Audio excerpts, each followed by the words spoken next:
معزز سامعین گرامی قدر، آپ کے سامنے گزشتہ ہفتے کے اندر میڈیا اور سوشل میڈیا کے اوپر ایک عجیب و غریب واہیات قسم کا نعرہ بڑھ چڑھ کر پیش کیا جا رہا ہے۔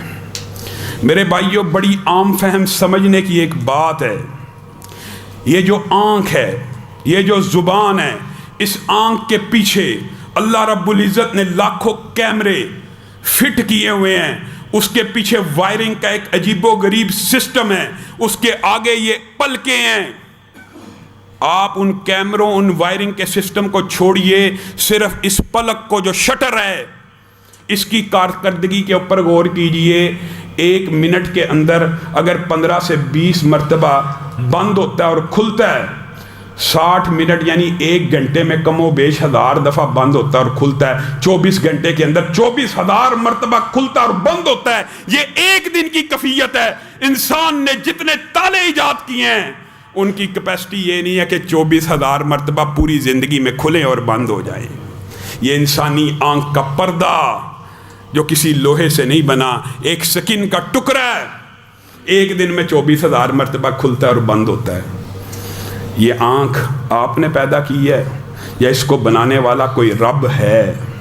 یہ جو زبان ہے، جس تھوک سے میں اور آپ نفرت کرتے ہیں، یہ تھوک اگر زبان پہ پیدا نہ ہو، زبان تالو سے چپک جائے، انسان کی موت واقع ہو جائے۔ ایسی بیماریاں بعض ساتھیوں کو لگ جاتی ہیں، ہر وقت پاس پانی رکھنا پڑتا ہے، تھوک کم بن رہی ہے، اگر وہ نہ پیئیں تو مر ہی جائیں، اور اگر بے قابو ہو کے باہر لٹک جائے تو پھر رالیں بہتی ہیں۔ انسان کتنا عجیب لگتا ہے۔ یہ آنکھ اور زبان کی کیفیت ہے۔ آپ نے دل جیسے پمپ کے بارے میں کبھی غور کیا، یا گردوں کی کارکردگی کے بارے میں؟ نیفرولوجسٹ، یورولوجسٹ اس بات کی حقیقت کو سمجھتے ہیں۔ انسان جو مشین بنائے گا، جو تو نے تخلیق کی، ایک وقت کے پیشاب کے لیے لاکھوں روپیہ درکار ہے، ایک وقت کے ڈائلسس کے لیے لاکھوں روپیہ درکار ہے، اور تو دن میں 3 4 5 مرتبہ جتنی مرضی مرتبہ قضائے حاجت کے لیے جا، اللہ تیرے سے کوئی فیس نہیں لے رہا۔ اور یہ بات بھی یاد رکھیے، یہ جسم، یہ ہاتھ پیر کان، ہر چیز اللہ کی عطا کردہ ہے، اس کو ویسے استعمال کرنا ہے جیسے احکم الحاکمین نے کہنا ہے۔ اور اگر کوئی چیز تو بھی بنا لے، وہ بھی کس کے تابع ہے؟ اللہ رب العزت کے احکامات کے تابع ہے۔ یہ کہاں سے فلسفہ آیا؟ یہ اتنا عجیب و غریب فلسفہ، میں آپ کو صدق کے دل سے یہ بات بتلا رہا ہوں، صدق کے دل سے۔ دنیا کا کوئی مذہب، عیسائیت ہو، یہودیت ہو، ہندو مت ہو، بدھ مت ہو، دنیا کے کسی مذہب کے اندر نکاح کے بغیر اپنے جسم کو جنسی تسکین کے لیے استعمال کرنا جائز ہی نہیں ہے۔ دنیا کے کسی مذہب میں نہیں ہے۔ میرا جسم میری مرضی کا مطلب پتہ کیا ہے؟ زنا بالرضا کا ایسا راستہ کھول دینا اور نکاح کے ادارے کے اوپر ایسی تلوار چلا دینا کہ جس کے ساتھ مرضی جانوروں کی طرح انسان مشغول ہو جائے۔ یہ میرا جسم میری مرضی جو ہے، یہ نعرہ نکاح کے اوپر بھی ضرب لگاتا ہے، نکاح کے اوپر بھی، نکاح کے ادارے کے اوپر بھی، اور مذاہب کے اندر نکاح کے ادارہ ایک مسلمہ حیثیت رکھتا ہے۔ وَلَا تَقْرَبُوا الزِّنَا، قرآن پاک میں۔ اچھا، یہ بھی بڑا عجیب و غریب فلسفہ اس موبتی مافیا اور ان عورتوں نے پلانٹ کیا ہوا ہے۔ مولوی یہ کہتا ہے، مولوی یہ کہتا ہے، مولوی یہ کہتا ہے۔ قرآن پڑھا ہی نہیں، دین سمجھا ہی نہیں، اسلام کی خبر ہی نہیں۔ یہ جو الفاظ اور باتیں ہوتی ہیں نا، یہ جو الفاظ اور باتیں ہیں، یہ کئی مرتبہ انسان ایسے کفریہ الفاظ اپنے منہ سے ادا کر دیتا ہے کہ دین سے خارج ہو جاتا ہے۔ بتائیے، اللہ کہہ رہا ہے، میں نہیں کہہ رہا، کوئی مولوی نہیں کہہ رہا۔ کُلِّ أَزْوَاجِكَ وَبَنَاتِكَ وَنِسَاءِ الْمُؤْمِنِينَ، اللہ نبی کو کہہ رہا ہے کہ کہہ دیجئے اپنی بیویوں کو، مومنوں کی بیٹیوں کو اور مومن عورتوں کو کیا کہہ دیجئے؟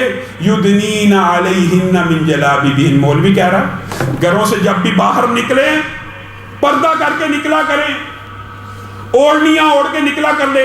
وَقَرْنَ فِي بُيُوتِكُنَّ، میں مولوی کا فتویٰ ہے، کہ گھروں میں قرار پکڑو. اسلامی شریعت کے اندر اگر عورتوں کو گھروں میں قرار پکڑنے کا حکم ہے تو عقبہ بن عامر نے نبی کریم کے پاس آ کے پوچھا تھا من نجات کس بات میں ہے؟ تو یہ تو صحابی رسول ہیں، مرد ہیں، ان کو بھی نبی کریم نے کہا تھا اپنے گھر میں قرار پکڑ. مرد کے لیے اگر گھر میں قرار ہے تو عورت کے لیے جو قرار کا حکم ہے وہ مولوی نے دیا ہے.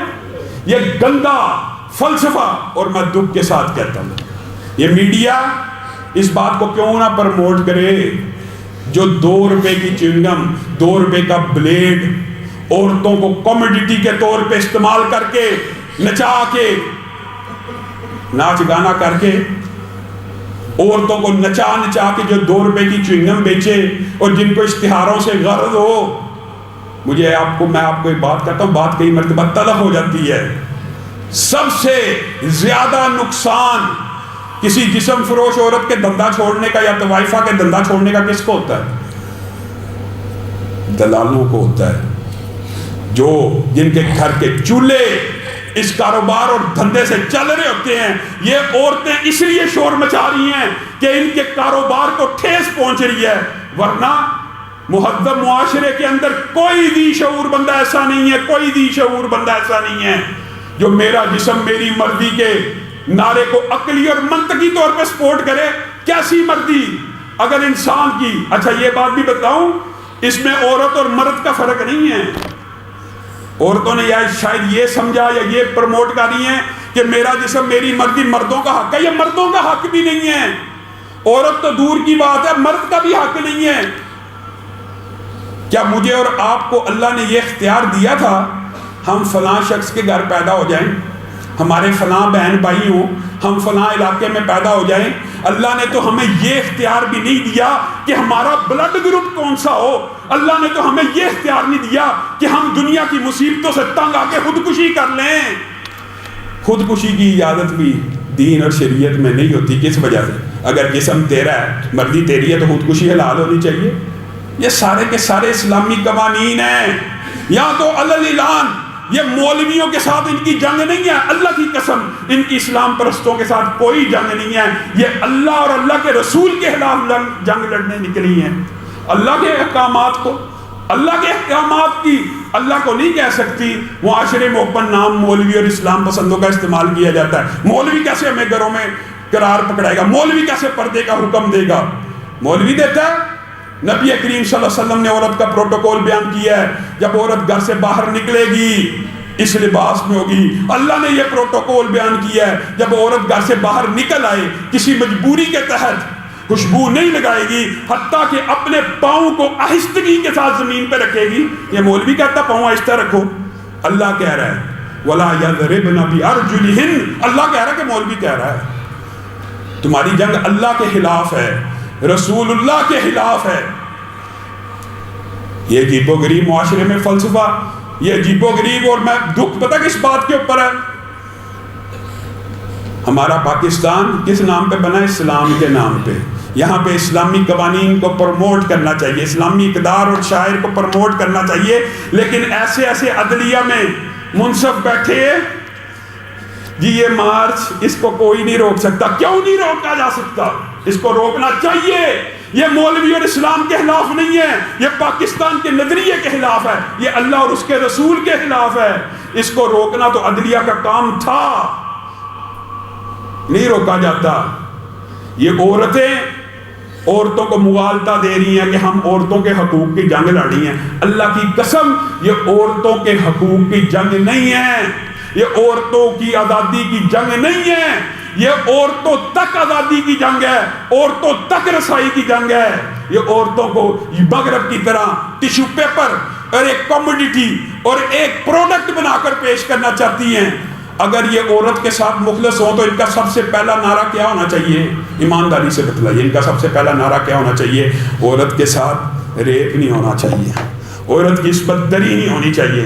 جب میں اور آپ اسلام پسند طبقہ اس حوالے سے آواز اٹھاتا ہے نا، پاکستان کے لا کے اندر اس بدفعلی کی سزا 7 سال 10 لاکھ روپے جرمانہ، ان کو چوکوں اور چراہوں میں پھانسی دو تاکہ کوئی دوبارہ غلیظ مجرم ایسا پیدا نہ ہو جائے.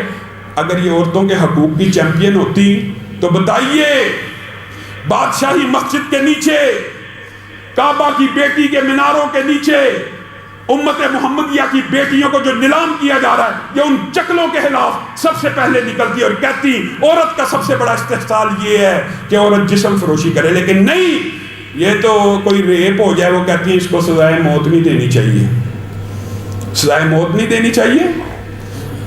اس کا مطلب یہ ہے کہ تم اسلام کے بھی خلاف، شریعت کے بھی خلاف، عقل و منطق کے بھی خلاف، اور تم یہ ریپ جیسے واقعات کے اوپر بھی صرف اس وجہ سے مخالفت ہے کہ یہ مولوی نے کیوں نعرہ لگا دیا جی سر عام چوکوں چوراہوں میں سزا ہونی چاہیے، سر عام نہیں ہونی چاہیے جی، سزائیں یہ وحشیانہ ہوتی ہیں جی، یہ قانون اولیٰ کی ہوتی ہیں۔ دکھ اور افسوس کی بات ہے، یورپ کی بیٹی حجاب کی جنگ لڑ رہی ہے، پردے اور نقاب کی جنگ لڑ رہی ہے، اور آج پاکستان میں امت محمدیہ کی بیٹیاں بے حجابی اور بے پردگی کی جنگ لڑنا چاہتی ہیں۔ اللہ رب العزت جو کہا گیا، جو سنا گیا، اس کو سمجھنے کی توفیق عنایت فرمائے۔